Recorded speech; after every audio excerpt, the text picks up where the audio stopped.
पढ़ता पढ़ता मैं खवाऊंगा पक्का लेके आऊंगी पढ़ता बनवा लेने मैं कह के ना सुरेंद्र नूं चाह पी ले पढ़ता बनवा ले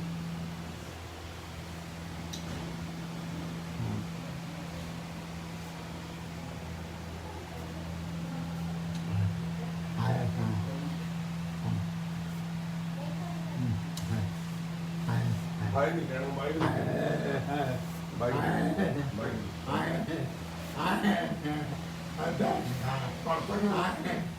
पढ़ता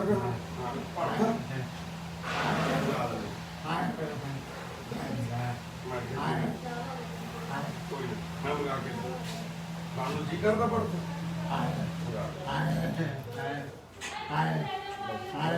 तानू तानू भाई नहीं कहना तानू भाई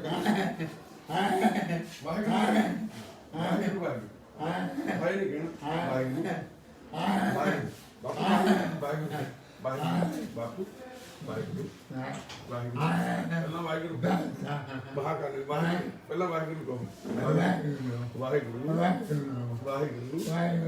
वाहिगुरु वाहिगुरु एक ओंकार सतनाम करता निर्भव बापू जी निर्भव निर्वैर अकाल मूरत अजूनी सरभंग गुर प्रसाद यप आद सच बापू जी आद सच बापू जी आद सच आद सच हाय नहीं आद सच बापू जी आद सच बापू जी आद सच जुगाद सच हैप्पी सच नानक होसी पी सच वाहिगुरु हाय नहीं कहना वाहिगुरु कहना वाहिगुरू जी का खालसा वाहिगुरू जी की फतेह इतनी हाँ मैं दे देना पैसे अब पैसे नहीं खुले बापू और मैं देना पैसे बापू वाहिगुरू जी का खालसा वाहिगुरू जी की फतेह जी बापू जी ਨੂੰ ਪੈਸਿਆਂ ਦਾ ਬਹੁਤ ਜ਼ਿਆਦਾ ਲਗਾਵ ਹੈ ਜਾਨੀ ਕਿ ਸਭ ਤੋਂ ਲੈ ਲੈਂਦੇ ਆ ਬਾਅਦ ਚ ਮੋੜ ਵੀ ਦਿੰਦੇ ਦੂਜੇ ਮੁੰਡਿਆਂ ਨੂੰ ਇਹਨਾਂ ਨੂੰ ਲਾਟਰੀਆਂ ਪਾਉਣ ਦਾ ਬਹੁਤ ਜ਼ਿਆਦਾ ਸਾਰੀ ਉਮਰ ਇਹਨਾਂ ਨੇ ਲਾਟਰੀਆਂ ਪਾਈਆਂ ਪਰਿਵਾਰ ਸੀ ਬੀਐਸ ਨਗਰ ਦੇ ਘਰ ਸੀ ਸਾਰਾ ਕੁਝ ਖਤਮ ਹੋ ਗਿਆ ਬਾਪੂ ਦਾ ਜਦੋਂ ਲੈ ਕੇ ਆਏ ਸੀ ਅਸੀਂ ਸੁੰਦਰ ਨਗਰ ਤੋਂ ਲੁਧਿਆਣੇ ਤੋਂ ਬਾਪੂ ਜੀ ਦੇ ਬੈਕ ਸਾਈਡ ਤੇ ਬਹੁਤ ਵੱਡਾ ਜਾਗਮ ਸੀ ਕੀੜੇ ਪਏ ਜੂਆਂ ਚਿੱਚੜ ਪਏ ਹੋਏ ਸੀ ਹਾਲ ਬਾਪੂ ਬਹੁਤ ਹਾਲਾਤ ਮਾੜੇ ਸੀਗੇ ਸਰਦਾਰ ਮਹਿੰਦਰ ਸਿੰਘ ਕਪੂਰ ਬਾਪੂ ਜੀ ਦਾ ਨਾਮ ਆ ਤੇ 3 ਸਾਲ ਹੋ ਗਏ ਕਰੀਬ ਸਾਡੇ ਕੋਲ ਰਹਿੰਦਿਆਂ ਨੂੰ ਅਕਸਰ ਬਿਮਾਰ ਹੀ ਰਹਿੰਦੇ ਨੇ ਜ਼ਿਆਦਾ ਟਾਈਮ ਹਸਪੀਟਲਾਂ ਦੇ ਵਿੱਚ ਨਿਕਲਦੇ ਕਿੰਨੇ ਇਹ ਪੱਪੂ 1000 ਰੁਪਇਆ 1000 ਰੁਪਇਆ ਠੀਕ ਆ ਹੁਣ ਜੇਬ ਚ ਪਾ ਲਾ ਦੱਸੀ ਨਾ ਕਿਸੇ ਨੂੰ ਦੇਣੇ ਹੈਗੇ ਠੀਕ ਆ ਤੇ ਜਾਨੀ ਕਿ ਮੇਰੇ ਨਾਲ ਬਾਪੂ ਦਾ ਸ਼ੁਰੂ ਤੋਂ ਹੀ ਇਸ ਗੱਲ ਦਾ ਲਗਾਵ ਰਿਹਾ ਜਿਵੇਂ ਬਾਪੂ ਜੀ ਨੂੰ ਥੋੜੇ ਪੈਸੇ ਦੇ ਦਈਦੇ ਬਾਪੂ ਤੋਂ ਪੁੱਛ ਲਈਦਾ ਵੀ ਕਿੰਨਾ ਨੰਬਰ ਲਾਟਰੀ ਦਾ ਪਾਉਣਾ ਹੈ ਕਹਿੰਦਾ ਮੈਂ 10 ਨੰਬਰ ਪਾਉਣਾ 5 ਨੰਬਰ ਪਾਉਣਾ ਸੀ ਕਹਿ ਦਈਦਾ ਲੈ ਪਾਤਾ ਤੇਰਾ ਨੰਬਰ ਤੇ ਬਾਪੂ ਇੰਨੇ ਨਾਲ ਖੁਸ਼ ਹੋ ਜਾਂਦਾ ਵਾ ਮੇਰਾ ਨੰਬਰ ਪਾਇਆ ਲਾਟਰੀ ਦਾ ਇਹਨੇ ਕਿ ਹੁਣ ਬਾਪੂ ਮਹਿੰਦਰ ਕਪੂਰ ਪਿਛਲੇ ਕਾਫੀ ਲੰਬੇ ਸਮੇਂ ਤੋਂ ਬਿਮਾਰ ਚੱਲਦੇ ਆ ਰਹੇ ਨੇ ਚੈਸਟ ਦੇ ਵਿੱਚ ਇਨਫੈਕਸ਼ਨ ਬਹੁਤ ਆ ਰੇਸ਼ਾ ਬਹੁਤ ਜ਼ਿਆਦਾ ਬਣਦਾ ਵਾ ਹਨਾ ਤੇ ਇੱਥੋਂ ਛੁੱਟੀ ਮਿਲਦੀ ਆ ਹਸਪਤਾਲੋਂ ਤੋਂ ਜਾਂਦੇ ਨੇ ਵਾਪਸ ਮਹੀਨਾ ਕੁ ਫੇਰ ਉੱਥੇ ਰਹਿੰਦੇ ਨੇ ਮਹੀਨੇ ਕੁ ਬਾਅਦ ਫੇਰ ਬਿਮਾਰ ਹੋ ਜਾਂਦੇ ਨੇ ਤੇ ਜ਼ਿੰਦਗੀ ਇਸ ਕਦਰ ਚੱਲ ਰਹੀ ਹੈ ਪਰਿਵਾਰ ਦੇ ਵਿੱਚ ਕੋਈ ਨਹੀਂ ਪਿੱਛੇ ਕੋਈ ਨਹੀਂ ਆ ਰਿਹਾ ਲੁਧਿਆਣੇ ਦੇ ਵਿੱਚ ਹੀ ਬਾਪੂ ਦੇ ਭਰਾ ਭਤੀਜੇ ਵੀ ਰਹਿੰਦੇ ਆ ਪਰ ਭਤੀਜੇ ਆ ਸੌਰੀ ਭਰਾ ਤਾਂ ਸਾਰਿਆਂ ਦੀ ਡੈਥ ਹੋ ਚੁੱਕੀ ਆ ਮਗਰ ਆਉਣ ਵਾਲਾ ਕੋਈ ਨਹੀਂ ਅੱਜ ਅਸੀਂ ਤੁਹਾਨੂੰ ਪਤਾ ਕਿਸਾਨੀ ਸੰਘਰਸ਼ ਤੋਂ ਦਿੱਲੀ ਤੋਂ ਵਾਪਸ ਆਏ ਰਾਤ ਅੱਜ ਸਵੇਰੇ ਤੜਕੇ ਆਏ 6 ਵਜੇ ਪਹੁੰਚੇ ਆ ਚਰਨਜੀਤ ਲਾਲ ਜੀ ਦੀ ਡੈਥ ਹੋ ਗਈ ਸੀਗੀ ਉਹਨਾਂ ਦਾ ਸੰਸਕਾਰ ਕਰਕੇ ਹਟੇ ਆ ਤੇ ਸਾਡੇ ਪਰਿਵਾਰ ਦੇ ਮੈਂਬਰ ਹਸਪਤਾਲਾਂ ਦੇ ਵਿੱਚ ਦਾਖਲ ਨੇ ਅਸੀਂ ਇੱਕ ਬਹੁਤ ਹੀ ਜ਼ਰੂਰੀ ਮੈਸੇਜ ਲੈ ਕੇ ਤੁਹਾਡੇ ਸਾਹਮਣੇ ਆਏ ਆ ਹਸਪਤਾਲਾਂ ਦੇ ਵਿੱਚ ਤੁਹਾਨੂੰ ਦਿਖਾਉਣੇ ਆ ਸਾਡੇ ਜਿਹੜੇ ਮੈਂਬਰ ਦਾਖਲ ਨੇ ਇਹ ਵੀਰ ਪ੍ਰਵੀਨ ਆ, ਇਹਦੇ ਹੱਥਾਂ ਦੇ ਵਿੱਚ ਵੀ ਤੇ ਪੈਰਾਂ ਦੇ ਵਿੱਚ ਵੀ ਕੀੜੇ ਪਏ ਹੋਏ ਸੀਗੇ। ਇਹ ਵੀਰ ਵੀ ਤਰਨਤਾਰਨ ਸਾਹਿਬ ਡਿਸਟ੍ਰਿਕਟ ਤੋਂ ਵੀਰ ਸਾਡੇ ਕੋਲ ਛੱਡ ਕੇ ਗਏ ਨੇ। ਇਹਦੇ ਦੇਖੋ ਆ ਹੱਥ ਵੀ ਗਲੇ ਪਏ ਨੇ, ਆ ਵੀ ਹੱਥ ਦੇਖੋ ਕਿਸ ਤਰ੍ਹਾਂ, ਪੈਰਾਂ ਦੇ ਵਿੱਚ ਵੀ ਵੀਰ ਦੇ ਕੀੜੇ ਪਏ ਹੋਏ ਸੀਗੇ, ਦੋਨੇ ਪੈਰਾਂ ਦੇ ਵਿੱਚ। ਕਿਸੇ ਜ਼ਿਮੀਂਦਾਰ ਨੇ ਇਹਨਾਂ ਨੂੰ ਆਪਣੇ ਘਰੇ ਰੱਖਿਆ ਹੋਇਆ ਸੀ, ਕੰਮ ਕਰਾਉਂਦੇ ਸੀ ਖੇਤੀ ਦਾ, ਤੇ ਗੁਲਾਮ ਬਣਾ ਕੇ ਰੱਖਿਆ ਹੋਇਆ ਸੀਗਾ। ਜਿੰਨੀ ਕਿ ਇਹਨਾਂ ਨੇ ਸਾਨੂੰ ਗੱਲ ਦੱਸੀ ਆ, ਸਮਝਾਈ ਆ, ਜਾਂ ਜਿਹੜੇ ਵੀਰਾਂ ਨੇ ਬਾਪੂ ਨੂੰ ਇੱਥੇ ਸਾਡੇ ਕੋਲ ਛੱਡਿਆ ਵੀਰ ਨੂੰ, ਉਹਨਾਂ ਨੇ ਦੱਸੀ ਆ, ਤੇ ਉਹ ਕੰਮ ਕਰਾਈ ਗਏ। ਜਦੋਂ ਉਹਨਾਂ ਦੀ ਮੋਟਰ ਦੇ ਵਿੱਚ ਰਾਤ ਨੂੰ ਸੌਂਦਾ ਸੀ, ਕੋਠੇ 'ਚ ਬੰਦ ਕਰ ਦਿੱਤੇ ਸੀ, ਉੱਥੇ ਬਿਜਲੀ ਦੀਆਂ ਤਾਰਾਂ ਸੀਗੀਆਂ। ਉਹਨਾਂ ਤਾਰਾਂ ਨੂੰ ਇਹਨੇ ਹੱਥ ਪਾ ਲਿਆ ਤੇ ਜਿਹਦੇ ਨਾਲ ਇਹਦੀਆਂ ਉਂਗਲਾਂ, ਹੱਥ ਸਾਰੇ ਮੱਚ ਗਏ, ਪੈਰਾਂ ਨੂੰ ਵੀ ਕਰੰਟ ਲੱਗ ਗਿਆ। ਆਹ ਪੈਰ ਦੇ ਵਿੱਚ ਹੀ ਨਿਕਲਿਆ ਕਰੰਟ, ਉਹ ਪੈਰ ਵੀ ਸਾਰਾ ਪਾਟ ਗਿਆ। ਬਾਪੂ ਜੀ ਆ ਗਿਆ, ਪੈਰ 'ਚ ਵੀ ਕੀੜੇ ਪੈ ਗਏ, ਹੱਥਾਂ 'ਚ ਵੀ ਕੀੜੇ ਪੈ ਗਏ। ਜਦੋਂ ਜ਼ਖਮੀ ਹੋ ਗਿਆ, ਉਹਨਾਂ ਨੇ ਚੱਕ ਕੇ ਵੀਰ ਨੂੰ ਦੂਰ ਬਾਰਡਰ ਤੇ ਸਿੱਟ ਗਏ। ਉੱਥੇ ਪਿਆ ਤੜਫ ਸੀ, ਕੀੜਿਆਂ ਨੂੰ ਖਾਧਾ ਜਾ ਰਿਹਾ ਸੀ। ਉੱਥੋਂ ਕੁਝ ਵੀਰਾਂ ਨੇ ਸਾਡੇ ਨਾਲ ਸੰਪਰਕ ਕੀਤਾ। ਹੁਣ ਵੀਰ ਪ੍ਰਵੀਨ ਨੂੰ ਕਰੀਬ 22-23 ਦਿਨ ਹੋ ਗਏ ਇੱਥੇ ਹਸਪਤਾਲ ਦੇ ਵਿੱਚ ਦਾਖਲ। ਸੰਘਰਸ਼ ਸ਼ੁਰੂ ਹੋਣ ਤੋਂ ਪਹਿਲਾਂ ਆਇਆ ਸੀ ਵੀਰੇ ਸਾਡੇ ਕੋਲ। ਇੱਧਰ ਜਸਪਾਲ ਦਾ ਸਾਰਿਆਂ ਨੇ ਦੇਖਿਆ ਸੀ, ਹੱਥ ਹੀ ਪੈਰ ਕਿੱਡਾ ਵੱਡਾ ਸੀਗਾ। ਤੇ ਕਦੀ ਨੀਵਾਂ ਕਰ ਲੈ ਇਹਨੂੰ, ਲਾਲ ਚੱਕ ਦੇ। ਤੇ ਹੁਣ ਜਸਪਾਲ ਦੀ ਲੱਤ ਆ ਜਿਹੜੀ, ਤੁਸੀਂ ਦੇਖ ਸਕਦੇ ਹੋ ਕਿੰਨੀ ਪਤਲੀ ਹੋ ਗਈ ਉੱਪਰੋਂ ਥੱਲਿਓਂ। ਹੁਣ ਇਹਦਾ ਆਪਰੇਸ਼ਨ ਹੋਣਾ, ਇਹਨੂੰ ਵੀ ਤਕਰੀਬ 1.5 ਮਹੀਨੇ, ਕਿੰਨਾ ਟਾਈਮ ਹੋ ਗਿਆ ਸਾਡੇ ਕੋਲ ਇਹਨੂੰ? 2 ਮਹੀਨੇ ਹੋ ਗਏ ਆ। ਪਹਿਲਾਂ 20-22 ਦਿਨ ਦਾਖਲ ਰਿਹਾ, ਤੇ ਹੁਣ ਫਿਰ ਇਹ ਹਸਪੀਟਲ ਦਾਖਲ ਹੈ। ਇਹਦਾ ਆਪਰੇਟ ਹੋਣਾ ਵਾ, ਕਿਉਂਕਿ ਆਪਰੇਸ਼ਨ ਇਹਦੇ 3 ਹੋਣੇ ਆ। ਪਹਿਲਾਂ ਡਾਕਟਰ ਨੇ ਕਿਹਾ ਜਿੰਨਾ weight ਇਹਦੀ ਲੱਤ ਦਾ ਘਟ ਜਾਵੇ ਉਨਾ ਚੰਗਾ ਵਾ। ਜਦੋਂ weight ਘਟ ਗਿਆ ਉਸ ਤੋਂ ਬਾਅਦ ਫਿਰ ਇਹਦੇ ਆਪਰੇਟ ਹੋਣਗੇ। ਸਕਿਨ ਆ ਜਿਹੜੀ ਕੱਢ ਕੇ ਸਾਰੀ ਸਾਫ਼ ਸਕਿਨ ਲਗਾਈ ਜਾਊਗੀ ਉੱਪਰੋਂ। ਇਹਦੇ ਵਾਹਿਗੁਰੂ ਅੱਗੇ ਅਰਦਾਸ ਕਰਿਓ ਜਸਪਾਲ ਦੇ ਆਪਰੇਸ਼ਨ ਸਕਸੈਸਫੁਲ ਹੋ ਸਕੇ, ਜਸਪਾਲ ਚੰਗੀ ਜ਼ਿੰਦਗੀ ਜਿਉ ਸਕੇ, ਹਨਾ। ਏਦਾਂ ਹੀ ਸਾਡਾ ਬਾਪੂ ਗੋਪਾਲ, ਬਾਪੂ ਸਤਿ ਸ੍ਰੀ ਅਕਾਲ। ਬਾਪੂ ਗੋਪਾਲ ਠੀਕ ਹੋ ਤੁਸੀਂ? ਥੋੜੀ ਜਿਹੀ ਕੰਮ ਕਰਕੇ ਬਾਪੂ ਦਿੱਲੀ ਜਾਣਾ, ਮੈਂ ਠੀਕ ਹੋ ਗਈ ਹੈ ਜਾਣਾ।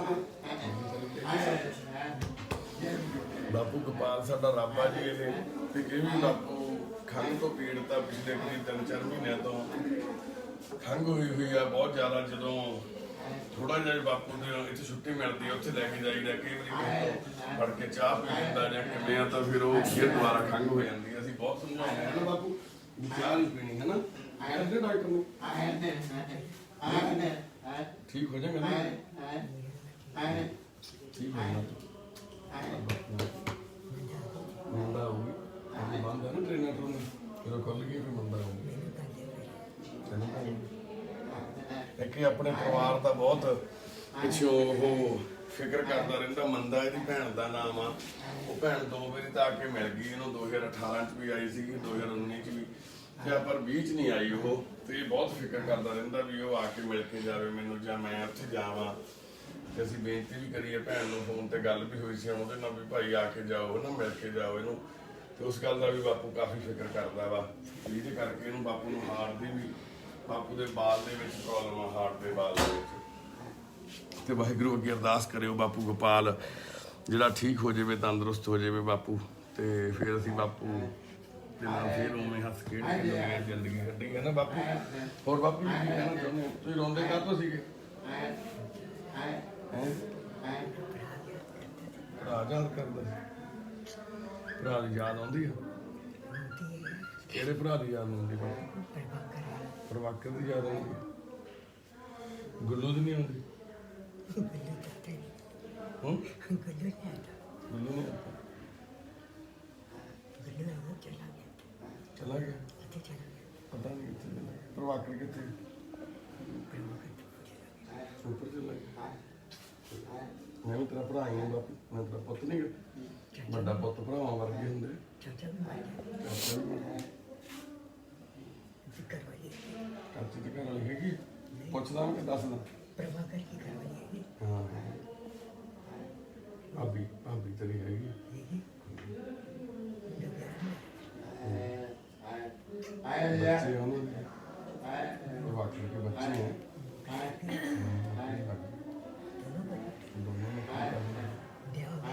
ਵਿਆਹ ਹੋ ਗਿਆ। ਤੈਨੂੰ ਮੰਦਾ ਦੱਸ ਕੇ ਤਾਂ ਗਈ ਸੀ ਆਪਾਂ ਨੂੰ ਸਾਰਾ। ਛੋਟੇ ਜਿਹੇ ਦੱਸਿਆ ਨੀ? ਹੁਣ ਜਦੋਂ ਮੁੰਡਾ ਆਊਗੀ ਨਾ ਤਾਂ ਆਪਾਂ ਸਾਰਾ ਪੁੱਛਾਂਗੇ ਮੁੰਡਾ ਤੋਂ ਗੁਰੂ ਦੇ ਬੱਚਿਆਂ ਦਾ ਵਿਆਹ ਹੋ ਗਿਆ, ਪ੍ਰਭਾਕਰ ਦਾ ਵਿਆਹ ਹੋ ਗਿਆ, ਇਹ ਸਾਰਾ ਪੁੱਛਾਂਗੇ ਇਹ ਬੱਚਿਆਂ ਦਾ, ਪ੍ਰਭਾਕਰ ਦੇ ਬੱਚਿਆਂ ਇਹ ਕਹਿੰਦੇ ਵੀ ਆਪਦਿਆਂ ਦਾ ਫਿਕਰ ਹਮੇਸ਼ਾ ਬਣਿਆ ਰਹਿੰਦਾ ਬੰਦੇ ਨੂੰ ਹਨਾ। ਹੁਣ ਵੀ ਆਪਣੇ ਬਾਰੇ ਬਾਪੂ ਫਿਕਰ ਕਰਦਾ ਰਹਿੰਦਾ ਕਿ ਬਾਪੂ ਗੋਪਾਲ ਆਪਣੇ ਭਰਾਵਾਂ ਦੇ ਬੇਟੇ ਬੇਟੀਆਂ ਬਾਰੇ ਜਾਂ ਉਹਨਾਂ ਬਾਰੇ ਹਨਾ, ਸਾਰਿਆਂ ਬਾਰੇ ਹਮੇਸ਼ਾ। ਤੇ ਪਰ ਉਹਨਾਂ ਨੂੰ ਕੋਈ ਫਿਕਰ ਨਹੀਂ ਹੈਗਾ। ਜਦੋਂ ਅਸੀਂ ਗੱਲ ਕੀਤੀ ਸੀ ਬਾਪੂ ਦੇ ਭਤੀਜੇ ਨੇ ਫੋਨ ਚੱਕਿਆ ਸੀਗਾ ਤੇ ਉਹ ਕਹਿੰਦਾ ਵੀ ਅਸੀਂ ਤਾਂ ਆ ਨਹੀਂ ਸਕਦੇ। ਜਿਹੜਾ ਬਾਪੂ ਦਾ ਭਰਾ ਜਿਉਂਦਾ ਵਾ ਗੁੱਲੂ, ਉਹਨੇ ਵੀ ਮਨਾ ਕਰਤਾ ਸੀ। ਉਹ ਕਹਿੰਦਾ ਮੈਂ ਵੀ ਨਹੀਂ ਆ ਸਕਦਾ। ਸਿਰਫ ਇਹਦੀ ਭੈਣ ਜ਼ਰੂਰ ਬਾਪੂ ਦੀ ਆ ਕੇ ਗਏ ਸੀ, ਨਾਲ ਜੀਜਾ ਇਹਦਾ ਉਹ ਮਿਲ ਕੇ ਗਏ ਸੀ ਆ ਕੇ। ਤੇ ਵਾਹਿਗੁਰੂ ਅੱਗੇ ਅਸੀਂ ਅਰਦਾਸ ਕਰਦੇ ਆ ਬਾਪੂ ਸਾਡਾ ਕਾਇਮ ਹੋ ਜਾਵੇ ਪੂਰਾ, ਹਨਾ ਬਾਪੂ? ਠੀਕ ਹੋ ਜਾਣਾ, ਦਿੱਲੀ ਚੱਲਣਾ ਫਿਰ ਸੰਘਰਸ਼ ਦੇ ਵਿੱਚ। ਮੋਦੀ ਨਾਲ ਕੀ ਗੱਲ ਕਰੋਗੇ? ਅੱਛਾ, ਮੋਦੀ ਨੇ ਯਾਰ ਬਾਪੂ ਕਿਸਾਨਾਂ ਨੂੰ ਬਹੁਤ ਤੰਗ ਕੀਤਾ। ਮੋਦੀ ਨੇ ਬਹੁਤ ਉੱਤੇ ਕਿਸਾਨਾਂ ਦੇ ਡੰਡੇ ਮਾਰੇ ਬਾਪੂ, ਗੰਦਾ ਪਾਣੀ ਪਾਤਾ ਉੱਤੇ ਉਹਨੇ। ਹੋਰ ਮੋਦੀ ਮਾੜਾ ਬੰਦਾ ਹੈ ਨਾ? ਮਾੜਾ ਬੰਦਾ ਹੈ। ਹੋਰ ਕੋਈ ਪ੍ਰਧਾਨ ਮੰਤਰੀ ਬਣੂਗਾ। ਤੂੰ ਖਬਰਾਂ ਸੁਣਦਾ ਹੋਣਾ ਬਾਪੂ? ਉਹਦੇ ਦੱਸਦੇ ਨਹੀਂ ਕਿ ਵੀ ਕਿਸਾਨਾਂ ਨੂੰ ਕਿਵੇਂ ਧਰਨਾ ਦਿੱਤਾ ਹੈ ਕਿਸਾਨਾਂ ਨੇ ਦਿੱਲੀ 'ਚ, ਹੈ ਨਾ? ਸੁਣਿਆ ਸੀ ਖਬਰ? ਮੇਰੀ ਖਬਰ ਵੀ ਆਈ ਸੀ ਦਿੱਲੀ 'ਚ। ਖੀਰ ਪੂੜੇ ਤੈਨੂੰ ਸਾਰਾ ਪਤਾ ਲੱਗਦਾ, ਉਹਦੀ ਛੋਲਿਆਂ ਦਾ ਲੰਗਰ ਚੱਲਦਾ, ਨਾਲੇ ਖੀਰ ਚੱਲਦੀ ਹੈ ਨਾ। ਬਾਪੂ ਗੋਪਾਲ ਦੀ ਸਿਹਤ ਜਾਬੀ ਲਈ ਜ਼ਰੂਰ ਕਰਿਓ ਜੀ ਅਰਦਾਸ। ਤੇ ਇੱਧਰ ਰਾਜਵੀਰ ਆ ਜੀ, ਬੱਚੇ ਨੇ ਅਮਰੀਕਾ ਦੇ ਵਿੱਚ ਲਾਸ ਐਂਜਲਸ ਦੇ ਵਿੱਚ ਜਾ ਕੇ 2 골ਡ ਮੈਡਲ ਜਿੱਤੇ ਇੰਡੀਆ ਦੀ ਖਾਤਰ ਪੈਰਾ ਓਲੰਪਿਕ ਸਾਈਕਲਿੰਗ ਦੇ ਵਿੱਚ। ਅੱਜ ਇਹ ਬੱਚਾ ਜ਼ਿੰਦਗੀ ਤੇ ਮੌਤ ਦੀ ਲੜਾਈ ਲੜ ਰਿਹਾ। ਇਹੀ ਬੱਚਾ ਜੇ ਕਿਤੇ ਹਰਿਆਣੇ ਦੇ ਵਿੱਚ ਜੰਮਿਆ ਹੁੰਦਾ ਸ਼ਾਇਦ ਇਹਨੂੰ ਇੱਕ ਜਿਹੜਾ ਮੈਡਲ ਆ ਉਹਦਾ 25 ਲੱਖ ਰੁਪਏ ਦਿੰਦੇ ਹਰਿਆਣਾ ਸਰਕਾਰ ਵੱਲੋਂ। ਇੱਥੇ ਪੰਜਾਬ ਦੇ ਵਿੱਚ ਨਾ ਤਾਂ ਸੈਂਟਰ ਸਰਕਾਰ ਨੇ ਨਾ ਸਾਡੇ ਪੰਜਾਬ ਸਰਕਾਰ ਨੇ, ਸਿਰਫ ਇੱਕ ਝੂਠੇ ਲਾਰਿਆਂ ਤੋਂ ਬਿਨਾਂ, ਦਾਅਵਿਆਂ ਤੋਂ ਬਿਨਾਂ ਕੁਛ ਨਹੀਂ ਦਿੱਤਾ ਇਸ ਬੱਚੇ ਨੂੰ ਵਿਚਾਰੇ ਨੂੰ। ਇਹਦੇ ਬ੍ਰੇਨ ਦਾ ਆਪਰੇਟ ਹੋਇਆ, ਟੈਨਸ਼ਨ ਲੈ ਰਿਹਾ ਬਹੁਤ ਜ਼ਿਆਦਾ। ਹੁਣ ਵੀ ਆ ਕੇ ਪੁੱਛਿਆ ਕੀ ਗੱਲ ਆ, ਕਹਿੰਦਾ ਮੈਂ ਬਾਈ ਟੈਨਸ਼ਨ ਬਹੁਤ ਰਹਿੰਦੀ ਹੈ ਦਿਮਾਗ ਦੇ ਉੱਤੇ ਵੀ ਮੇਰਾ ਕੁਝ ਬਣਿਆ ਨਹੀਂ, ਵੀ ਮੈਂ ਆਪਣੇ ਘਰਦਿਆਂ ਦੇ ਬੋਝ ਬਣਿਆ ਬੈਠਾ ਹਨਾ।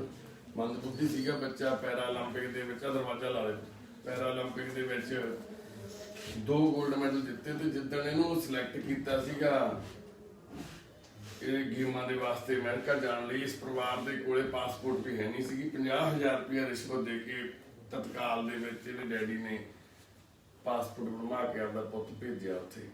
ਪੱਲਿਓ 50,000 ਰੁਪਏ ਲਾ ਕੇ ਭੇਜਿਆ, ਉੱਥੋਂ 2 ਮੈਡਲ ਲੈ ਕੇ ਆ ਗਿਆ। ਉਹ ਇਕੱਲੇ ਮੈਡਲ ਹੀ ਆ ਹੱਥ ਦੇ ਵਿੱਚ ਜਿਹੜੇ ਹੈਗੇ ਨੇ, ਹੋਰ ਕਿਸੇ ਨੇ ਕੋਈ ਮਦਦ ਨਹੀਂ ਦਿੱਤੀ। 51,000 ਰੁਪਇਆ ਸਰਕਾਰ ਵੱਲੋਂ ਸਿਰਫ ਇਹਨੂੰ ਮਦਦ ਮਿਲੀ ਆ। ਸਰਕਾਰ ਕੈਪਟਨ ਸਾਹਿਬ ਨੇ ਵੀ ਪਿੱਛੇ ਜੇ ਬਹੁਤ ਅਖਬਾਰਾਂ 'ਚ ਖਬਰਾਂ ਆਈਆਂ ਸੀ ਇਹਦੀਆਂ। ਕੈਪਟਨ ਸਾਹਿਬ ਨੇ ਇਹਦੀ ਵਾਸਤੇ ਟਵੀਟ ਵੀ ਕੀਤਾ ਵੀ ਮੈਂ ਮਦਦ ਜ਼ਰੂਰ ਕਰੂੰਗਾ। ਤੇ 750 ਰੁਪਇਆ ਪੈਨਸ਼ਨ ਮਹੀਨੇ ਦੀ ਕਹਿੰਦੇ ਸੀ ਤੇ ਲਾ ਦਿੰਦੇ ਆ, ਉਹ ਲਾਉਂਦੇ ਸੀ ਇਹਨੂੰ ਵਿਚਾਰੇ ਨੂੰ। ਦੇਖੋ ਆਹ ਹੈਲਪ ਕਰੀ ਆ ਸਰਕਾਰਾਂ ਨੇ। ਮੋਦੀ ਸਰਕਾਰ ਨੂੰ ਬੇਨਤੀ ਆ, ਕਿਸਾਨਾਂ ਨੂੰ ਵੀ ਉਹਨਾਂ ਨੇ ਪਰੇਸ਼ਾਨ ਕੀਤਾ ਹੋਇਆ। ਬੱਚੇ ਨੇ ਦੇਸ਼ ਦੀ ਖਾਤਰ 2 골ਡ ਮੈਡਲ ਜਿੱਤੇ ਆ, ਇਹਦੀ ਤਾਂ ਮਦਦ ਕਰ ਦਿਓ ਯਾਰ ਬਾਈ। ਪਰਿਵਾਰ ਆਲੇ ਭੈਣ ਇੱਥੇ ਆ ਜਾਓ। ਆ ਮਾਂ ਵਿਚਾਰੀ ਰੋਂਦੀ ਤੜਫਦੀ ਰਹਿੰਦੀ ਆ। ਰਾਤ ਵੀ ਇੱਕਦਮ ਪਰਸੋਂ ਰਾਤ ਆਏ ਹੁਣ, ਪਰਸੋਂ ਰਾਤ ਬਿਮਾਰ ਹੋ ਗਿਆ, ਇੱਕਦਮ ਦੌਰੇ ਪੈਣ ਲੱਗ ਗਏ ਦਿਮਾਗ ਦੇ। ਤੇ ਫਿਰ ਫਟਾਫਟ ਜਾ ਕੇ ਇੱਥੇ ਲੈ ਕੇ ਆਏ ਆ।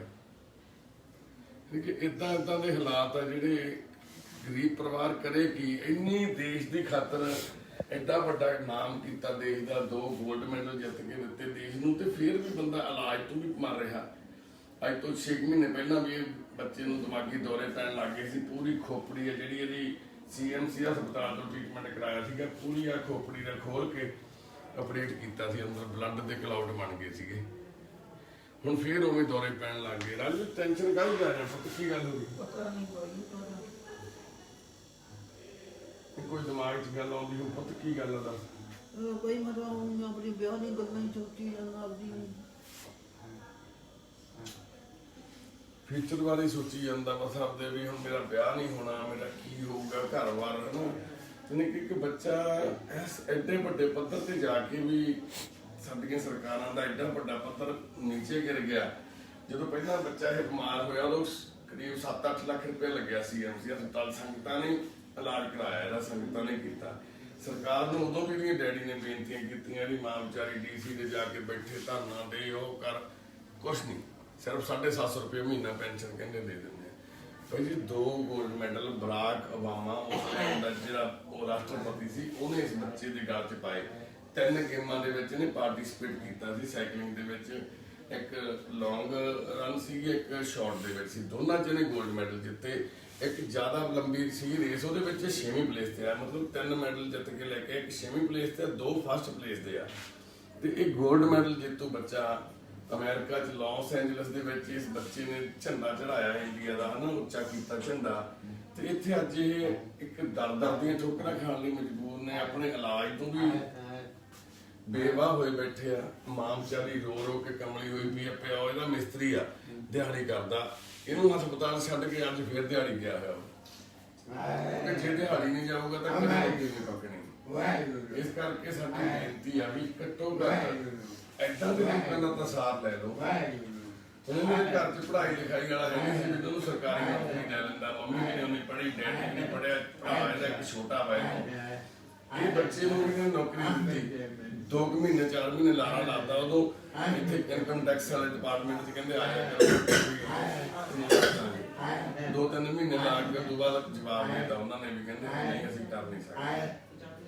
ਯਾਨੀ ਕਿ ਹਾਲਾਤ ਸਰਕਾਰਾਂ ਸਾਡੀਆਂ ਇਨਸਾਨ ਵਾਂਗ ਬਿਹੇਵ ਕਰਦੀਆਂ ਵੀ ਜਿਵੇਂ ਇੱਕ ਇਨਸਾਨ ਝੂਠੇ ਲਾਰੇ ਲਾਉਂਦਾ ਹੁੰਦਾ। ਏਦਾਂ ਮਾਂ ਵਿਚਾਰੀ ਭੈਣ, ਤੁਸੀਂ ਉਹ ਬੇਨਤੀ ਕਰੋ ਵੀ ਕੀ ਕੀਤਾ ਸਾਡੇ ਨਾਲ। ਬਸ ਜੀ ਮੇਰੀ ਸਰਕਾਰ ਨੂੰ ਇਹ ਬੇਨਤੀ ਹੈ ਕਿ ਮੇਰੇ ਬੇਟੇ ਨੂੰ ਨੌਕਰੀ ਦਿੱਤੀ ਜਾਵੇ। ਇਹ ਟੈਨਸ਼ਨ ਦੀ ਵਜ੍ਹਾ ਨਾਲ ਮੇਰਾ ਬੇਟਾ ਬਿਮਾਰ ਹੋ ਗਿਆ। ਫਿਰ ਮੈਨੂੰ ਹੋਰ ਕੁਝ ਨਹੀਂ ਚਾਹੀਦਾ ਸਰਕਾਰਾਂ ਤੋਂ, ਮੇਰੇ ਬੇਟੇ ਨੂੰ ਬਸ ਨੌਕਰੀ ਦੇ ਦੇਣ, ਮੇਰੀ ਇਹੀ ਹੱਥ ਬੰਨ ਕੇ ਬੇਨਤੀ ਹੈ ਬਸ। ਇਲਾਜ ਹੀ ਕਰਾ ਦੇਣ ਘੱਟੋ ਘੱਟ। ਇੱਕ ਗਰੀਬ ਪਰਿਵਾਰ ਆਪਣਾ ਇਲਾਜ ਵੀ ਨਹੀਂ ਕਰਵਾ ਪਾ ਰਿਹਾ। ਸਰਕਾਰੀ ਹਸਪਤਾਲਾਂ ਦੇ ਵਿੱਚ ਇਲਾਜ ਮਿਲਦਾ ਨਹੀਂ, ਪ੍ਰਾਈਵੇਟਾਂ ਦੇ ਵਿੱਚ ਬੰਦਾ ਕਿਵੇਂ ਕਰਾਵੇ। ਹੁਣ ਫਿਰ ਰਾਤ ਦੇ ਕੱਲ ਪਰਸੋਂ ਦੇ ਦੌਰੇ ਪੈ ਰਹੇ ਨੇ, ਡਾਕਟਰ ਦੱਸਦੇ ਨੇ ਬ੍ਰੇਨ ਦੇ ਵਿੱਚ ਫਿਰ ਕਲੌਟ ਆ ਗਿਆ ਵਾ ਇਹਦੇ। ਜਮੀ ਪੀਜੀ ਅਨਸੋਟ ਤੇ ਆ ਗਈ ਸੀ, ਜਮੀ ਅਨਸੋਟ ਪੀਜੀ 5 ਮਿੰਟ ਬਾਅਦ ਦੌਰੇ ਪੈਂਦੇ ਸੀਗੇ। ਤੁਹਾਡੇ ਪਲੀਜ਼ ਇਸ ਵੀਡੀਓ ਨੂੰ ਵੀ ਸ਼ੇਅਰ ਕਰਿਓ ਜੀ। ਸਾਡੀ ਹਸਪੀਟਲ ਦੀਆਂ ਜਿਹੜੀਆਂ ਜ਼ਰੂਰਤਾਂ ਵਾ ਅਸੀਂ ਤੁਹਾਡੇ ਨਾਲ ਵੀ ਸ਼ੇਅਰ ਕਰ ਰਹੇ ਹਾਂ ਅਫਵਾਹ ਨੂੰ।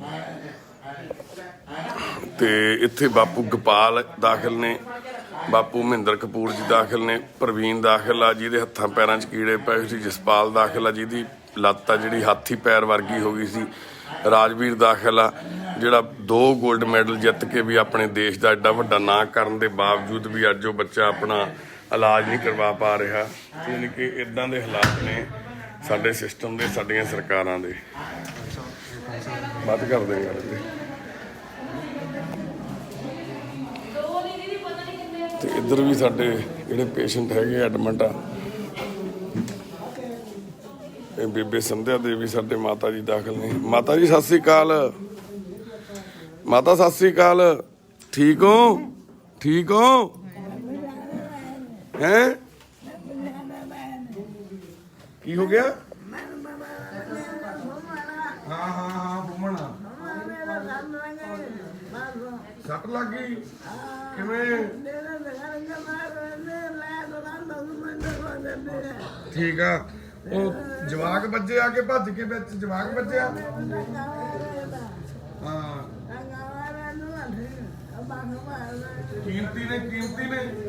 ਕੀਮਤੀ ਨੇ ਮਾਰਿਆ ਧੱਕਾ। ਕੀਮਤੀ ਨੇ ਛੋਟਾ ਜਿਹਾ ਜਵਾਕ। ਮਾਤਾ ਸੰਧਿਆ ਦੇਵੀ ਜੀ ਪਹਿਲਾਂ ਵੀ ਤੁਹਾਨੂੰ ਪਤਾ ਹੈ ਨਾ ਕਿਹੜੇ ਹਾਲਾਤਾਂ ਦੇ ਵਿੱਚ ਸੀ ਜਦੋਂ ਘਰੋਂ ਲੈ ਕੇ ਆਏ ਸੀ ਮਾਤਾ ਜੀ ਦਾ ਬੇਟਾ। ਤੇ ਮਾਤਾ ਜੀ 9 ਸਾਲਾਂ ਦੀ ਟਾਇਲਟ ਮਾਤਾ ਜੀ ਦੇ ਘਰ ਦੇ ਵਿੱਚ ਕਮਰੇ ਦੇ ਵਿੱਚ ਹੀ ਪਏ ਸੀ। ਉੱਥੇ ਗੰਦਗੀ ਦੇ ਢੇਰ ਲੱਗੇ ਪਏ ਸੀ। ਦੋਨੋਂ ਮਾਂ ਪੁੱਤ ਕਮਰੇ ਦੇ ਵਿੱਚ ਰਹਿੰਦੇ ਸੀ। ਕੋਈ ਰੋਟੀ ਦੇ ਜਾਂਦਾ ਸੀ ਜਾਂ ਕਿਤੇ ਆਸ-ਪਾਸ ਵਿਆਹ ਸ਼ਾਦੀ ਹੁੰਦੀ ਸੀ, ਉੱਥੋਂ ਇਕੱਠੀ ਮਹੀਨੇ ਦੀ ਰੋਟੀ ਲੈ ਆਉਂਦੇ ਸੀ। ਉਹੀ ਰੋਟੀਆਂ ਉਹੀ ਪ੍ਰਸ਼ਾਦੇ ਛਕੀ ਜਾਂਦੇ ਸੀਗੇ। ਫਿਰ ਮਾਤਾ ਜੀ ਨੂੰ ਅਸੀਂ 2018 ਦੇ ਵਿੱਚ ਇਹਨਾਂ ਨੂੰ ਘਰੋਂ ਲੈ ਕੇ ਆਏ ਤੇ ਵਧੀਆ ਠੀਕ ਸੀ, ਹੁਣ ਤੁਰੇ ਫਿਰਦੇ ਸੀ। ਪਰਸੋਂ ਬੱਚੇ ਸਾਡੇ ਕੀਮਤੀ ਤੇ ਦਿਲਪ੍ਰੀਤ ਦੇ ਬੱਚੇ ਸਾਡੇ ਕੋਲ ਰਹਿੰਦੇ ਆ, ਉਹ ਖੇਡ ਰਹੇ ਸੀ, ਉਹ ਭੱਜੇ ਜਾਂਦੇ ਜਾਂਦੇ ਮਾਤਾ ਦੇ ਵਿੱਚ ਵੱਜੀ, ਮਾਤਾ ਜੀ ਡਿੱਗ ਪਏ ਥੱਲੇ ਤੇ ਇਹਨਾਂ ਦੇ ਚੂਲੇ ਤੇ ਸੱਟ ਲੱਗੀ ਆ। ਇਹਨਾਂ ਨੂੰ ਹਸਪੀਟਲ ਦਾਖਲ ਕਰਾਇਆ ਹੋਇਆ। ਵਾਹਿਗੁਰੂ ਅੱਗੇ ਸਾਰੇ ਅਰਦਾਸ ਕਰਿਓ, ਮਾਤਾ ਜੀ ਦਾ ਇੱਕ ਛੋਟਾ ਜਿਹਾ ਆਪਰੇਟ ਹੋਣਾ ਵਾ ਤੇ ਜਿਹਦੇ ਵਿੱਚ ਚੂਲੇ ਦੇ ਵਿੱਚ ਜਿਹੜਾ ਫ੍ਰੈਕਚਰ ਆਇਆ ਉਹਦੇ ਨਾਲ ਇੱਕ ਕੋਈ ਡਾਕਟਰ ਵੀ ਪਲੇਟ ਲੱਗਣੀ ਆ ਤੇ ਅਰਦਾਸ ਕਰਿਓ ਵੀ ਮਾਤਾ ਜੀ ਠੀਕ ਹੋ ਜਾਣ। ਮਾਤਾ ਸੰਧਿਆ ਦੇਵੀ ਜੀ ਆਪਣੇ ਪੈਰਾਂ ਸਿਰ ਖੜੇ ਹੋ ਕੇ ਦੁਬਾਰਾ ਇੱਕ ਚੰਗੀ ਜ਼ਿੰਦਗੀ ਜਿਉ ਸਕਣ, ਕਿਉਂਕਿ ਤਕਲੀਫ ਇਹਨਾਂ ਨੇ ਪਹਿਲਾਂ ਹੀ ਬਹੁਤ ਜ਼ਿਆਦਾ ਸਹੀ ਆ। 8-9 ਸਾਲ ਇੱਕ ਇੱਦਾਂ ਦੀ ਜਗ੍ਹਾ ਤੇ ਰਹਿਣਾ ਜਿੱਥੇ ਟਾਇਲਟ ਦੇ ਢੇਰ ਲੱਗੇ ਹੋਣ, ਜਿੱਥੇ ਹੱਥਾਂ ਪੈਰਾਂ ਨੂੰ ਵੀ ਇਸੇ ਤਰ੍ਹਾਂ, ਕੱਪੜਿਆਂ ਨੂੰ ਵੀ ਪੂਰਾ ਮਲ ਮੂਤਰ ਉਸੇ ਤਰ੍ਹਾਂ ਲਿਬੜੇ ਤਿਬੜੇ ਦੋਨੇ ਮਾਂ ਪੁੱਤ ਘਰ ਦੇ ਵਿੱਚ ਬੈਠੇ ਸੀ ਤੇ ਰਿਸ਼ਤੇਦਾਰ ਇਸ ਕਦਰ ਹਾਵੀ ਹੋਏ ਹੋਏ ਸੀਗੇ। ਮਾਤਾ ਹੋਣਾ ਦੀ ਜ਼ਮੀਨ ਆਨੰਦਪੁਰ ਸਾਹਿਬ ਤੋਂ 4-5 ਕਿਲੋਮੀਟਰ ਦੂਰ ਪਿੰਡ ਆ ਮਾਤਾ ਹੋਣਾ ਦਾ, ਰਾਏਪੁਰ ਮੁੰਨਾ ਪਿੰਡ। ਸੋ ਵੱਡੇ ਰੋਡ ਦੇ ਉੱਪਰ ਮਾਤਾ ਹੋਣਾ ਦਾ ਖੇਤ ਆ, 3.5 ਕਿੱਲੇ ਜ਼ਮੀਨ ਆ, 1.5-2 ਕਰੋੜ ਰੁਪਏ ਦਾ ਕਿੱਲਾ ਜ਼ਮੀਨ ਦਾ। ਜਿਹੜੇ ਸ਼ਰੀਕੇ ਭਾਈਚਾਰੇ ਦੇ ਵਿੱਚੋਂ ਬੰਦੇ ਉਹ ਜ਼ਮੀਨ ਵਾਹੀ ਜਾਂਦੇ ਆ। 5000 ਰੁਪਇਆ ਉਹਨਾਂ ਨੇ ਸਾਲ ਦਾ ਇਹਨਾਂ ਨੇ ਕੀਤਾ ਸੀ 3.5 ਕਿੱਲਿਆਂ ਦਾ, ਉਹ ਵੀ ਨਹੀਂ ਸੀ ਦਿੰਦੇ। ਨਾ ਘਰੇ ਲਾਈਟ ਸੀ, ਨਾ ਕੋਈ ਪਾਣੀ ਦਾ ਇੰਤਜ਼ਾਮ ਸੀ, ਕੁਝ ਨਹੀਂ ਸੀ। ਸਿਰਫ ਇੱਕ ਕਨਾਲ ਜਗ੍ਹਾ ਜਿਹਦੇ ਵਿੱਚ ਅਮਰੂਦ ਸੀਗੇ ਲੱਗੇ ਹੋਏ, ਪੁਰਾਣੇ ਦਰਖਤ ਜਾਂ ਆੜੂ ਕਿੱਦਾਂ ਦੀਆਂ ਚੀਜ਼ਾਂ, ਉਹੀ ਖਾ ਖੂ ਕੇ ਉੱਦਾਂ ਹੀ ਜ਼ਿੰਦਗੀ ਕੱਢੀ ਜਾਂਦੇ ਸੀ।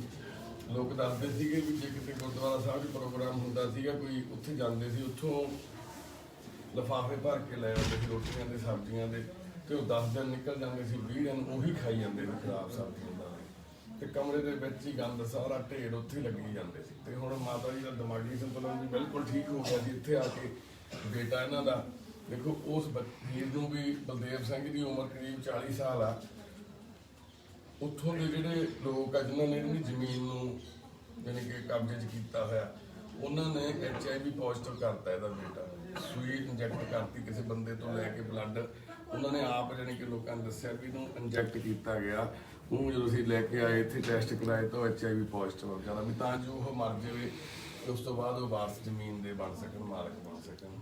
ਇੱਦਾਂ ਦੀ ਲੋਕਾਂ ਦੀ ਧਾਰਨਾ, ਇੱਦਾਂ ਦੀ ਲੋਕਾਂ ਦੀ ਜਿਹੜੀ ਅੱਜ ਦਾ ਲਾਲਚ ਇੰਨਾ ਵਧਿਆ ਹੋਇਆ ਇਸ ਕਦਰ ਵੀ ਦੋਨੋਂ ਮਾਂ ਪੁੱਤ ਸਿਰਫ ਇਸ ਕਰਕੇ ਕਮਲੇ ਕਰਦੇ ਵੀ ਖਤਮ ਹੋ ਜਾਣਗੇ ਤਾਂ ਜ਼ਮੀਨ ਅਸੀਂ ਸਾਂਭ ਲਾਂਗੇ। ਤੇ ਉਸ ਤੋਂ ਬਾਅਦ ਅੱਜ ਤੱਕ ਵੀ ਉਹੀ ਬਾਹਰ ਹੈ, ਕਿਉਂਕਿ ਸਾਡਾ ਮਨੁੱਖਤਾ ਦੀ ਸੇਵਾ ਪਰਿਵਾਰ ਦਾ ਇੱਕੋ ਫੰਡਾ, ਕਿਸੇ ਦੀ ਪ੍ਰਾਪਰਟੀ ਕਲੇਮ ਨਹੀਂ ਕਰਦੇ ਅਸੀਂ, ਸਿਰਫ ਅਸੀਂ ਸੇਵਾ ਕਰਦੇ ਹਾਂ। ਅਸੀਂ ਪਿੰਡ ਦੀ ਪੰਚਾਇਤ ਨੂੰ ਵੀ ਲਿਖ ਕੇ ਦੇ ਆਏ ਸੀਗੇ ਵੀ ਅਸੀਂ ਇਹਨਾਂ ਦੀ ਪ੍ਰਾਪਰਟੀ ਨਹੀਂ ਕਲੇਮ ਕਰਨੀ। ਅੱਜ ਤੱਕ ਵੀ ਉਹ ਜ਼ਮੀਨ ਜਾਇਦਾਦ ਬਾਉਂਦੇ ਨੇ, ਸਾਰਾ ਕਰਦੇ ਨੇ, ਪਰ ਕਦੇ ਮਾਤਾ ਉਹਨਾਂ ਦੇ ਅੱਗੇ ਪਿੱਛੇ ਆ ਕੇ ਖੜ ਕੇ ਨਹੀਂ ਬੋਲਦੇ। ਮਾਤਾ ਜੀ ਦੀ ਇੱਕ ਬੇਟੀ ਆ, ਉਹ ਵੀ ਸਿੱਧੀ ਆ ਵਿਚਾਰੀ, ਉਹ ਵਿਆਹੀ ਹੋਈ ਆ, ਗਾਂ ਜਿਹੜਾ ਜਵਾਈ ਉਹ ਵੀ ਠੀਕ ਠਾਕ ਹੈ, ਸਿੱਧਾ ਹੀ ਆ ਵਿਚਾਰਾ, ਤੇ ਉਹਨਾਂ ਨੂੰ ਵੀ ਸੁੱਧ ਬੁੱਧ ਹੈ ਨਹੀਂ, ਉਹ ਆਪਦਾ ਵੀ ਨਹੀਂ ਸਾਂਭ ਪਾ ਰਹੇ। ਇਸ ਕਰਕੇ ਮਾਤਾ ਜੀ ਦੀ ਸਿਹਤ ਜਾਬੀ ਲਈ ਜ਼ਰੂਰ ਸਾਰੇ ਅਰਦਾਸ ਕਰਿਓ, ਕਿਉਂਕਿ ਮਾਤਾ ਸੰਧਿਆ ਦੇਵੀ ਜੀ ਹੁਣ ਥੋੜੀ ਜ਼ਿੰਦਗੀ ਸੌਖੇ ਤਰੀਕੇ ਨਾਲ ਜਿਉਣ ਲੱਗੇ ਸੀ ਤੇ ਹੁਣ ਛੋਟੀ ਸੱਟ ਲੱਗ ਗਈ, ਉਹਦੇ ਕਰਕੇ ਫੇਰ ਬੈੱਡ ਤੇ ਆ। ਠੀਕ ਹੋ ਜਾਣਾ ਬੇਬੇ ਤੁਸੀਂ, ਡਾਕਟਰ ਨਾਲ ਮੇਰੀ ਗੱਲ ਹੋ ਗਈ ਆ, ਡਾਕਟਰ ਕਹਿੰਦਾ ਠੀਕ ਹੋ ਜਾਣਾ।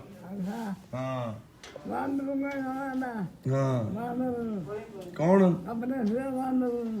ਹਾਂ ਉੱਥੇ ਹੈਗਾ ਵਾ, ਕੱਪੜੇ ਤੇ ਮੈਂ ਲੈ ਲੈਣਾ, ਕੱਪੜੇ ਸਮਾ ਦਿੰਦਾ ਠੰਡਾ। ਹਾਂ ਸਮਾ ਦਿੰਦਾ ਮੈਂ, ਬਾਂਦਰ ਨੂੰ ਕੱਪੜੇ ਸਮਾ ਦਾਂ। ਠੀਕ ਆ ਮਾਂ, ਠੀਕ ਆ, ਠੀਕ ਆ ਮਾਂ, ਨਿੱਕੇ ਨਿੱਕੇ ਸਮਾ ਹਾਂ ਸਮਾ ਦੂੰਗਾ ਉਹਨੂੰ ਵੀ ਸਮਾ ਦੂੰਗਾ। ਤੂੰ ਠੀਕ ਆ? ਦਰਦ ਤਾਂ ਨਹੀਂ ਹੁੰਦਾ ਤੇਰੇ? ਦੁੱਖ ਲੱਗਦਾ? ਦਰਦ ਹੁੰਦਾ? ਦਰਦ ਕਿੱਥੇ? ਆ ਬੈਕ ਸਾਈਡ ਤੇ ਦਰਦ। ਕੋਈ ਨਾ ਮਾਂ, ਹੋ ਜਾਣਾ ਠੀਕ। ਮੇਰੀ ਡਾਕਟਰ ਨਾਲ ਗੱਲ ਹੋ ਗਈ ਹੈ, ਤੁਸੀਂ ਠੀਕ ਹੋ ਜਾਣਾ। ਠੀਕ ਆ? ਹਾਂ ਘਬਰਾਉਣਾ ਨਹੀਂ।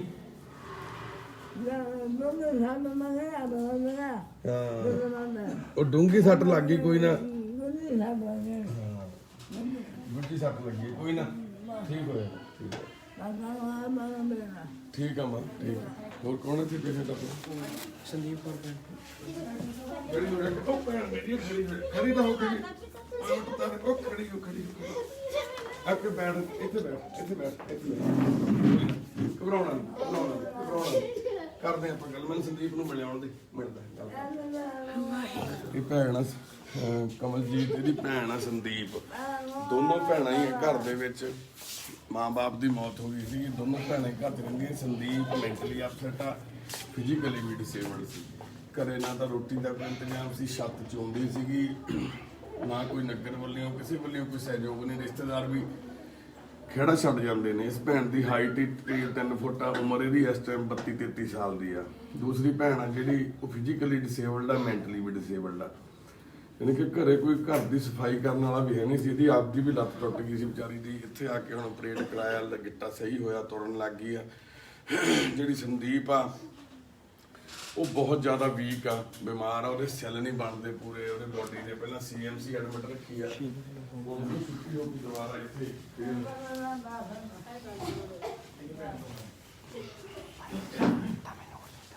ਆ ਵੀ ਸੰਦੀਪ ਪੁਰੇ ਸੰਦੀਪ ਕਿਵੇਂ ਠੀਕ ਆ? ਉਹ ਸੰਦੀਪ ਠੀਕ ਆ? ਠੀਕ ਆ ਤੂੰ ਹੈ ਸੰਦੀਪ? ਠੀਕ ਆ? ਠੀਕ ਆ ਤੂੰ? ਇਧਰ ਭਾਈ ਠੀਕ ਆ ਤੂੰ? ਹੈ ਬੋਲਦੀ ਨਹੀਂ ਹੁਣੇ? ਨਹੀਂ ਰੋਂਦੀ ਆ, ਮੈਨੂੰ ਸਾਹ ਨਹੀਂ ਦਿੰਦੀ ਕਿਤੇ। ਯਾਨੀ ਕਿ ਇਹੀ ਭੈਣ ਇਹਨੂੰ ਸੰਭਾਲਦੀ ਆ ਤੇ ਇਹੀ ਭੈਣ ਮਾਂ ਵੀ ਇਹਦੀ, ਪਿਓ ਵੀ ਇਹਦਾ, ਇਹਦੀ ਪਾਲਣਹਾਰ ਵੀ ਇਹੀ ਆ ਵਿਚਾਰੀ।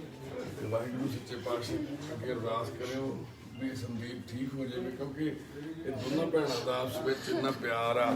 ਕਿਉਂਕਿ ਹੋਰ ਤਾਂ ਕੋਈ ਹੈ ਹੀ ਨਹੀਂ, ਨਾ ਪਰਿਵਾਰ ਦੇ ਵਿੱਚ ਨਾ ਕੋਈ ਰਿਸ਼ਤੇਦਾਰੀ ਦਾ। ਕਿਉਂਕਿ ਜਿਨ੍ਹਾਂ ਦੇ ਘਰਾਂ ਦੇ ਵਿੱਚ ਦੁੱਖ ਤਕਲੀਫਾਂ ਹੁੰਦੀਆਂ ਉਹਨਾਂ ਦੇ ਰਿਸ਼ਤੇਦਾਰ ਵੀ ਛੱਡ ਕੇ ਪਰੇ ਹੋ ਜਾਂਦੇ ਨੇ ਸਭ ਤੋਂ ਪਹਿਲਾਂ ਤਾਂ, ਹਨਾ। ਜਿਹਦੇ ਘਰੇ ਦਾਣੇ ਉਹਦੇ ਕਮਲੇ ਵੀ ਸਿਆਣੇ ਆ, ਤੇ ਜਿਹਦੇ ਘਰੇ ਦਾਣੇ ਹੈ ਨਹੀਂ ਉਹਨਾਂ ਦੇ ਸਿਆਣੇ ਵੀ ਕਮਲੇ ਲੋਕ ਪੜ੍ਹਾ ਦਿੰਦੇ ਆ। ਤੇ ਇਹੀ ਹਾਲ ਇਸ ਪਰਿਵਾਰ ਨਾਲ ਹੋਇਆ। ਪਤਾ ਨਹੀਂ ਕਿਹੜੇ ਕੋਈ ਕਿਸਦਾਂ ਦੇ ਕਰਮ ਸੀ, ਮਾਂ-ਬਾਪ ਚਲੇ ਗਏ ਛੱਡ ਕੇ, ਧੀ ਪਿੱਛੇ ਮੈਂਟਲੀ ਅਪਸੈਟ ਆ। ਇੱਕ ਵੈਸੇ ਵਿਚਾਰੀ ਉਸ ਕਾਬਲ ਨਹੀਂ ਵੀ ਉਹ ਸਾਰਾ ਕੁਝ ਕਰ ਸਕੇ, ਇਸ ਪਰਿਵਾਰ ਨੂੰ ਚਲਾ ਸਕੇ। ਤੇ ICU ਦੇ ਵਿੱਚ ਵੀ ਉੱਪਰ ਸਾਡੇ ਪੇਸ਼ੈਂਟ ਆ, ਉੱਪਰ ਉੱਥੇ ਜਾ ਨਹੀਂ ਸਕਦੇ ਆਪਾਂ। ICU ਦੇ ਵਿੱਚ ਪੇਸ਼ੈਂਟ ਕਾਫੀ ਸੀਰੀਅਸ ਪਏ ਨੇ ਉੱਥੇ।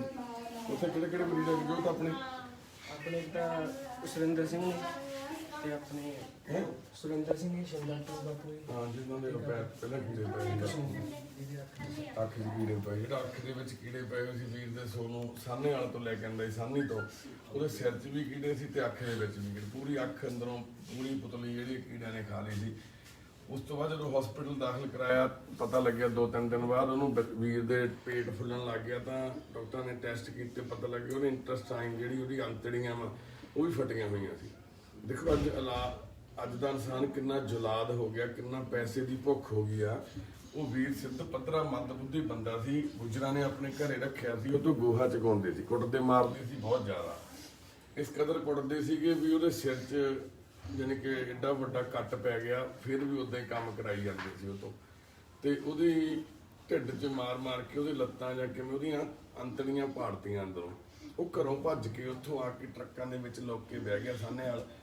1.5 ਮਹੀਨਾ ਕਰੀਬ ਉਹ ਉੱਥੇ ਲੁੱਕ ਕੇ ਬੈਠਾ ਰਿਹਾ ਟਰੱਕਾਂ ਦੇ ਵਿੱਚ। ਉਹ ਲੱਭਣ ਆਉਂਦੇ ਸੀਗੇ, ਡਰਾਈਵਰਾਂ ਨੇ ਉਹਨੂੰ ਲੁਕੋ ਲਿਆ ਉੱਥੇ। ਉਸ ਤੋਂ ਬਾਅਦ ਉਹ ਵੀਰ ਦੇ ਸਿਰ 'ਚ ਕੀੜੇ ਪੈ ਗਏ। ਉਹ ਕੀੜੇ ਸਿਰ 'ਚੋਂ ਨਿਕਲ ਕੇ ਰਾਤ ਨੂੰ ਕਿਤੇ ਅੱਖ ਦੇ ਵਿੱਚ ਵੜ ਗਏ, ਪੂਰੀ ਅੱਖ ਅੰਦਰੋਂ ਕੀੜਿਆਂ ਨੇ ਖਾ ਲਈ। ਸਾਨੂੰ ਉੱਥੇ ਕੁਝ ਵੀਰਾਂ ਨੇ ਫੋਨ ਕਰਕੇ ਦੱਸਿਆ, ਅਸੀਂ ਚੱਕ ਕੇ ਲੈ ਕੇ ਆਏ। ਸਿਰ ਦੇ ਵਿੱਚੋਂ ਕੀੜੇ ਕੱਢੇ, ਅੱਖ ਦੇ ਵਿੱਚੋਂ ਕੱਢੇ, ਸਾਫ਼ ਸਫਾਈ ਕਰਕੇ। ਕਿਉਂਕਿ ਹਸਪੀਟਲਾਂ ਦੇ ਵਿੱਚ ਡਾਕਟਰ ਵੀ ਹੱਥ ਨਹੀਂ ਲਾਉਂਦੇ ਇੱਦਾਂ ਦੇ ਪੇਸ਼ੈਂਟ ਨੂੰ, ਕਿਸੇ ਕੀੜੇ ਵਾਲੇ ਨੂੰ ਜਾਂ ਗੰਦੇ ਨੂੰ ਸਾਫ਼ ਸੁਥਰਾ ਕਰਕੇ ਜੇ ਲੈ ਕੇ ਆਈਏ ਤਾਂ ਹੀ ਇਹ ਸੰਭਾਲਦੇ ਨੇ ਇੱਥੇ। ਤਾਂ ਫਿਰ ਇੱਥੇ ਐਡਮਿਟ ਕਰਵਾਤਾ। ਐਡਮਿਟ ਕਰਾਉਣ ਤੋਂ ਬਾਅਦ 4 ਦਿਨ ਬਾਅਦ ਪਤਾ ਲੱਗਦਾ ਵੀ ਉਹਦੀ ਇੰਟੈਸਟਾਈਨ ਆ ਜਿਹੜੀ ਉਹ ਫਟੀ ਹੋਈ ਆ। ਹੁਣ ਉਹ ਬੱਚਾ ਜ਼ਿੰਦਗੀ ਤੇ ਮੌਤ ਦੀ ਲੜਾਈ ਲੜ ਰਿਹਾ। ਪਿਛਲੇ ਕਰੀਬ 2 ਮਹੀਨੇ, 1.5 ਮਹੀਨਾ ਹੋ ਗਿਆ ਉਹਨੂੰ ਇੱਥੇ ਐਡਮਿਟ ਕਰਾਏ ਨੂੰ। ਇੰਟੈਸਟਾਈਨ ਦਾ ਆਪਰੇਟ ਹੋ ਗਿਆ, ਡਾਕਟਰ ਨੇ ਔਨ ਟਾਈਮ ਉਸੇ ਟਾਈਮ ਹੀ ਉਹਨਾਂ ਨੂੰ ਆਪਰੇਸ਼ਨ ਲਈ ਲੈ ਗਏ ਸੀ। ਪਰ ਉਹ ਇੰਨਾ ਵੀਕ ਆ ਅੰਦਰੋਂ, ਉਹ ਇੰਨੀ ਉਹਦੀ ਕਮਜ਼ੋਰੀ ਇੰਨੀ ਜ਼ਿਆਦਾ ਆਈ ਹੋਈ ਆ। ਤੇ ਉਹਦਾ BP ਲੋ ਹੋ ਜਾਂਦਾ, BP ਬਹੁਤ ਜ਼ਿਆਦਾ ਲੋ ਆ, ਜਾਣੀ ਕਿ ਉਹ ਮਸ਼ੀਨਾਂ ਦੇ ਉੱਤੇ ਚੱਲ ਰਹੀ ਆ ਉਹਦੀ ਜ਼ਿੰਦਗੀ ਇਸ ਟਾਈਮ। ਤੇ ਇੱਦਾਂ ਹੀ ਬਾਪੂ ਸ਼ਿੰਦਾ, ਜਿਹਨੂੰ ਬਟਾਲੇ ਤੋਂ ਲੈ ਕੇ ਆਏ ਸੀ, ਲੱਤ ਦੇ ਵਿੱਚ ਕੀੜੇ ਪਏ ਹੋਏ ਸੀ ਬਾਪੂ ਦੇ। ਉੱਥੋਂ ਦੇ ਕੁਝ ਆਸ-ਪਾਸ ਦੇ ਲੋਕ ਸਾਡੇ ਕੋਲ ਛੱਡ ਕੇ ਗਏ ਸੀ। ਮੈਂਟਲੀ ਵੀ ਅਪਸੈਟ ਸੀ ਬਾਪੂ, ਉਹ ਵੀ ਐਡਮਿਟ ਨੇ। ਉਹਨਾਂ ਦੇ ਵੀ ਬ੍ਰੇਨ ਦੇ ਵਿੱਚ ਸੋਜਿਸ਼ ਆਈ ਹੋਈ ਆ ਤੇ ਉਹ ਵੀ ICU ਦੇ ਵਿੱਚ ਨੇ। ਇੱਕ ਸ਼ਿੰਦਾ ਬਾਬਾ ICU ਚ, ਸੁਰਿੰਦਰ, ਹਾਂਜੀ, ਜਿਹੜੇ ਹਸਬੈਂਡ ਵਾਈਫ ਸੀ, ਜਿਹਨਾਂ ਦੀ ਮਾਤਾ ਪਿਛਲੇ ਹਫਤੇ ਮਾਤਾ ਭਿੰਦਰ ਕੌਰ ਦੀ ਮੌਤ ਹੋ ਗਈ ਸੀ। ਆਪਣੀ ਵਾਈਫ ਨੂੰ ਬਿਮਾਰ ਦੇਖ ਕੇ ਬਜ਼ੁਰਗ ਨੂੰ ਵੀ ਵਿਚਾਰੇ ਨੂੰ ਬ੍ਰੇਨ ਦਾ ਅਟੈਕ ਆ ਗਿਆ, ਬ੍ਰੇਨ ਹੈਮਰੇਜ ਹੋ ਗਿਆ। ਉਹਨੂੰ ਲਿਆ ਕੇ ਇੱਥੇ ਹਸਪੀਟਲ ਦਾਖਲ ਕਰਾਇਆ। ਉਹਦਾ ਆਪਰੇਟ ਹੋਇਆ, ਸਵੇਰ ਨੂੰ ਉਹਦੀ ਵਾਈਫ ਦੀ ਡੈਥ ਹੋ ਗਈ ਤੇ ਹੁਣ ਉਹ ਵੀ ਵਿਚਾਰਾ ਆਪ ਜ਼ਿੰਦਗੀ ਤੇ ਮੌਤ ਦੀ ਲੜਾਈ ਲੜੀ ਜਾ ਰਿਹਾ। ਕਿਉਂਕਿ ਇੱਥੇ ਸਮਾਜ ਦੇ ਵਿੱਚ ਸਾਡੇ ਬਿਮਾਰੀਆਂ ਨਹੀਂ ਵੱਡੀਆਂ ਹੈਗੀਆਂ, ਬਿਮਾਰੀ ਸਭ ਤੋਂ ਵੱਡੀ ਗਰੀਬੀ ਹੈ ਇੱਥੇ। ਕਿਉਂਕਿ ਜੀ 4 ਪੈਸੇ ਹੋਣ ਤਾਂ ਇਹ ਬੰਦੇ ਮਰਨੋਂ ਬਚ ਸਕਦੇ ਆ ਜੇ ਇਹਨਾਂ ਦੇ ਕੋਲੇ ਕੋਈ ਇਦਾਂ ਦੀ ਸੁਵਿਧਾ ਹੋਵੇ। ਸਰਕਾਰ ਵੱਲੋਂ ਸਰਕਾਰੀ ਹਸਪੀਟਲ ਬਣਾਏ ਹੋਏ ਐਡੇ ਜੇ ਉਹ ਸਹੀ ਤਰੀਕੇ ਨਾਲ ਕੰਮ ਕਰਨ ਤਾਂ ਇਹ ਜ਼ਿੰਦਗੀਆਂ ਬਚ ਸਕਦੀਆਂ ਵਾ। ਪਰ ਸਰਕਾਰੀ ਹਸਪੀਟਲਾਂ ਦੇ ਵਿੱਚ ਲੜਾਈ ਝਗੜਿਆਂ ਦੇ ਪਰਚੀਆਂ ਤੋਂ ਬਿਨਾਂ ਉੱਥੇ ਇਲਾਜ ਦਾ ਕੋਈ ਪ੍ਰਬੰਧ ਨਹੀਂ। ਪ੍ਰਾਈਵੇਟਾਂ ਦੇ ਵਿੱਚ ਇਲਾਜ ਨਹੀਂ ਕਰਾ ਸਕਦਾ ਗਰੀਬ ਬੰਦਾ, ਲੱਖ 2-2 ਲੱਖ ਰੁਪਇਆ ਕਿੱਥੋਂ ਭਰੂ ਬੰਦਾ ਜੇ ਟ੍ਰੀਟਮੈਂਟ ਕਰਾਉਣਾ ਪ੍ਰਾਈਵੇਟ ਦੇ ਵਿੱਚ। ਉਹਨਾਂ ਦੇ ਵੱਡੇ ਮੂੰਹ ਖੋਲੇ ਹੋਏ ਆ, 2-2 ਕਰੋੜ ਰੁਪਇਆ ਡਾਕਟਰ ਬਣਨ ਦੀ ਫੀਸ ਲੱਗਦੀ ਅੱਜ ਦੇ ਸਮੇਂ 'ਚ, ਤੇ ਉਹ 2 ਕਰੋੜ ਰੁਪਇਆ ਦੇ ਕੇ ਜਿਹੜਾ ਡਾਕਟਰ ਬਣਦਾ ਉਹ ਫਿਰ 200 ਰੁਪਏ ਦੇ ਵਿੱਚ ਜਾਂ 100 ਰੁਪਏ ਦਾ ਇਲਾਜ ਨਹੀਂ ਕਰਦਾ, ਉਹ ਵੀ ਲੱਖਾਂ ਮੰਗਦਾ ਫਿਰ ਅੱਗੋਂ।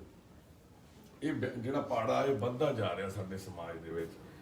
ਤੇ ਇਸ ਕਰਕੇ ਸਾਡੀ ਬੇਨਤੀ ਹੈ ਆਪਣੇ ਆਸ-ਪਾਸ ਖਿਆਲ ਰੱਖਿਆ ਕਰੋ। ਕਿਸੇ ਸੰਸਥਾ ਨੂੰ ਪੈਸੇ ਦੇਣ ਦੀ ਬਜਾਏ ਜਾਂ ਸਾਡੇ ਵਰਗਿਆਂ ਨੂੰ ਪੁੱਛਣ ਦੀ ਬਜਾਏ ਵੀ ਦੱਸੋ ਕਿਹੜਾ ਅਕਾਊਂਟ ਆ ਪੈਸੇ। ਤੁਹਾਨੂੰ ਪਤਾ ਆਪਾਂ ਕੋਈ ਵੀ ਪੈਸਾ ਮਨੁੱਖਤਾ ਦੀ ਸੇਵਾ ਪਰਿਵਾਰ ਨਾ ਕੈਸ਼ ਨਾ ਬਾਹਰੋਂ ਨਾ ਅਕਾਊਂਟ ਰਾਹੀਂ, ਸਿਰਫ ਸਾਡੇ ਮੈਂਬਰ ਜਿਹੜੇ ਉਹ ਕਾਊਂਟਰੀ ਕਰ ਸਕਦੇ ਨੇ ਜਾਂ ਲੋਕ ਇੱਥੇ ਆ ਕੇ ਆਪਣੇ ਹੱਥਾਂ ਦੇ ਨਾਲ ਆਪਣੇ ਹਸਪਤਾਲਾਂ ਦੇ ਵਿੱਚ ਬਿੱਲ ਜਿਹੜੇ ਮਰੀਜ਼ਾਂ ਦੇ ਦੇ ਸਕਦੇ ਨੇ। ਜੇ ਇਸ ਚੀਜ਼ ਨੂੰ ਰੋਕਣਾ ਤਾਂ ਆਪਣੇ ਪਿੰਡਾਂ ਦੇ ਵਿੱਚ ਮਦਦ ਕਰੋ ਬਾਈ ਲੋਕਾਂ ਦੀ।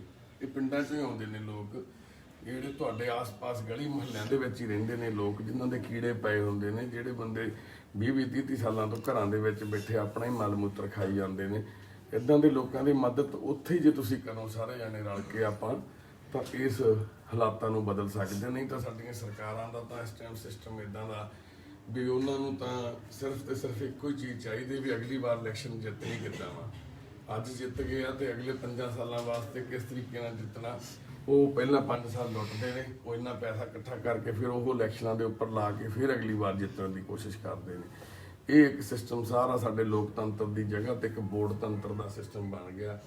ਅੱਜ ਕਿਸਾਨ ਧਰਨੇ ਬੈਠੇ ਲਾਈ ਸੜਕਾਂ ਦੇ ਉੱਤੇ, 26ਵਾਂ ਦਿਨ ਅੱਜ ਉਹਨਾਂ ਨੂੰ ਉੱਥੇ ਹੁਣ ਤੱਕ 24 ਬੰਦਿਆਂ ਦੀ ਮੌਤ ਹੋ ਚੁੱਕੀ ਹੈ। ਨੌਜਵਾਨ ਵੀਰ ਬਜ਼ੁਰਗ, ਇੱਕ ਮਾਤਾ ਮਰ ਗਈ ਵਿਚਾਰੀ ਗੁਰਬਚਨ ਕੋ ਠੰਡ ਜੀ ਪਏ ਆਕੜ ਗਏ ਬਜ਼ੁਰਗ। ਹਜੇ ਹੋਰ ਪਤਾ ਨਹੀਂ ਕਿੰਨੀਆਂ ਲਾਸ਼ਾਂ ਦੇ ਢੇਰ ਤੇ ਖੜ ਕੇ ਸਾਡੇ ਪ੍ਰਧਾਨ ਮੰਤਰੀ ਨੇ ਉਹ ਬਿੱਲ ਪਾੜਨੇ ਆ। ਤੇ ਯਾਨੀ ਕਿ ਇਦਾਂ ਦੇ ਹਾਲਾਤ ਸਾਡੇ ਸਾਹਮਣੇ ਪੈਦਾ ਹੋ ਰਹੇ ਵੀ ਆਪਦੇ ਹੱਕ ਲੈਣ ਲਈ ਵੀ ਸਾਨੂੰ ਇੰਨੀਆਂ ਸ਼ਹਾਦਤਾਂ ਦੇਣੀਆਂ ਪੈ ਰਹੀਆਂ। ਆਪੋ ਦਾ ਮਹੀਨਾ ਚੱਲਦਾ, ਦਸੰਬਰ ਦੇ ਮਹੀਨੇ ਗੁਰੂ ਸਾਹਿਬ ਨੇ ਆਪਣਾ ਪਰਿਵਾਰ ਵਾਰਿਆ ਸੀ ਆਪਣੇ ਤੇ। ਅੱਜ ਉਹੀ ਕੁਝ ਸਾਡੇ ਨਾਲ ਫਿਰ ਦੁਬਾਰਾ ਹੋ ਰਿਹਾ। ਸੂਬਾ ਸਰਹੰਦ ਦੀ ਥਾਂ ਤੇ ਅੱਜ ਮੋਦੀ ਸਰਕਾਰ ਬਣੀ ਖੜੀ ਹੈ ਸਾਡੇ ਸਾਹਮਣੇ।